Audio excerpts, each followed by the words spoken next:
with, which is we knew what the flavor profile was of the American consumer at this point from a red, white, and rosé standpoint, and the deep understanding of how to do marketing in 2021 and 2020, just really played out. And we had a remarkable launch.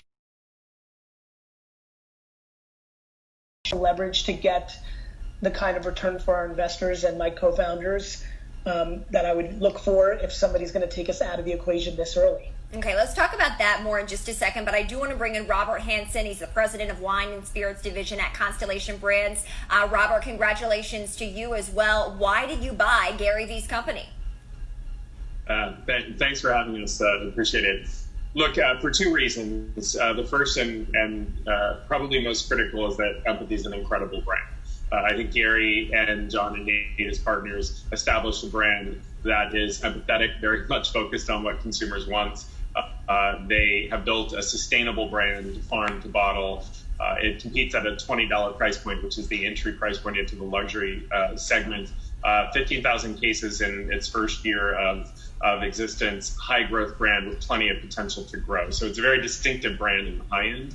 On the other hand, and equally important for the balance of our high-end wine portfolio, is the platform that Gary and John and Nate built Empathy off of is very distinctive. It's a digital-only brand. It was brought to market through DTC channels, leveraging their agility, their speed, their innovation focus on delivering what the consumer wants. They balance art and science in terms of how they build the brand in the marketplace. They built it off of a really great tech stack that is rooted in Shopify Plus. And the speed with which they engage in the marketplace, we think we can apply to the balance of our high-end wine and spirits portfolio. Brands like Robert Mondavi Winery, the Prisoner Wine Company, Simi, Schrader, Tickle Vineyard Company. It's a win-win all around, and we think we can get above-market growth with Empathy combined with our existing portfolio in D2C. Robert, will Empathy Wines be a standalone business still operated by its current team within Constellation, or will there be synergies? There's a terrific opportunity for synergies. John and Nate are going to report directly up into me as we scale our direct-to-consumer business and create an omni-channel route to market for our total portfolio. We'll keep Empathy as a standalone brand, obviously, to drive the growth that we think is possible with Empathy brand specifically. On the same score, leveraging Gary's partnership with me. We've known each other a long time and think quite similarly about business development, and having John and Nate apply their skills and the whole end-to-end business model on Empathy across the balance of our fine wine portfolio is really how we envision this working. There will be synergies in terms of how we work together, but it's mostly about driving for growth. Gary, explain more about the technology and the data that you had access to with Empathy Wines to determine the right taste, right? The exact taste that consumers want, whether it's a white, a red, or a rosé. The data and the tech is really more in the process of understanding which channels, how to communicate, which pictures, videos, written words are more likely going to allow people to consider Empathy. And then to your point, once the wine delivered so aggressively on that $20 price point, the repeat LTV business exploded. As far as the wine itself, honestly, that's a little bit more old school. I mean, I literally grew up in the wine business and stood on a wine store floor for almost 2 decades and interacted with people and really just had a real sense of where the palate was these days. And really, it's not a huge secret. It was a subjective call based on a lot of tasting of what is considered delicious. And I think a lot of times wine brands and wineries overthink wine because they have such talented individuals around it.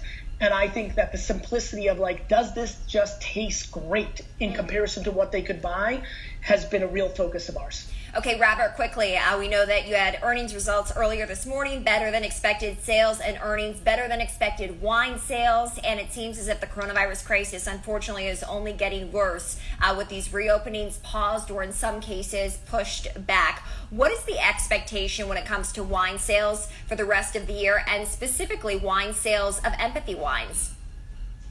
Well, look, we had a good quarter, as our CEO CEO and CFO, reported. I'm proud of the team because they were able to make a really quick pivot during the onset of the COVID-19 crisis to where the consumer is engaging with wine, and that's through digital commerce, DTC, and three-tier e-commerce platforms like Drizzly and Instacart, as well as through grocery stores and general market liquor stores. So we're very much pivoting to those channels. We're working with our on-premise customers as they reopen in some form to innovate in how they deliver our products to our consumers. But what we're very much focused on is making sure that we win in digital commerce. That's why this investment with Empathy was so critical. You know, to be honest, a third of consumers knew you could buy wine online pre-COVID. Now the number's around 80 to 90%. You're seeing the direct-to-consumer business kind of make up for probably somewhere between 7 and 10 years worth of growth in just a short 3-month period of time, because people are aware they can buy beverage alcohol direct-to-consumer now. The three-tier e-commerce platforms and our wholesale customers.com sites are growing around 500% right now year over year. So we just see a significant opportunity to grow above the market, accelerate our leadership in digital commerce, particularly as we've led in three-tier e-commerce. Will now, with the investment in Empathy, be able to continue to grow Empathy and our total fine wine portfolio. We're not providing any guidance for the balance of the year because it's such an uncertain environment. But what we do believe is that the consumer trends that are driving consumption right now, high-end growth in direct-to-consumer, growth with unique experiences like sustainability, for example, in the Empathy brand, that's going to continue to drive momentum, and we intend to capture market share as a result. All right, guys, I got to try it. Gary, were you going to jump in there? I was going to say you got to try it. All right. I got my order coming up hot here, yes. A dose of empathy, we all need it. Gary Vaynerchuk, co-founder of Empathy Wines, and Robert Hansen, president of Wine and Spirits Division at Constellation Brands. Congratulations and thank you. Coming up on Between Bells, the fire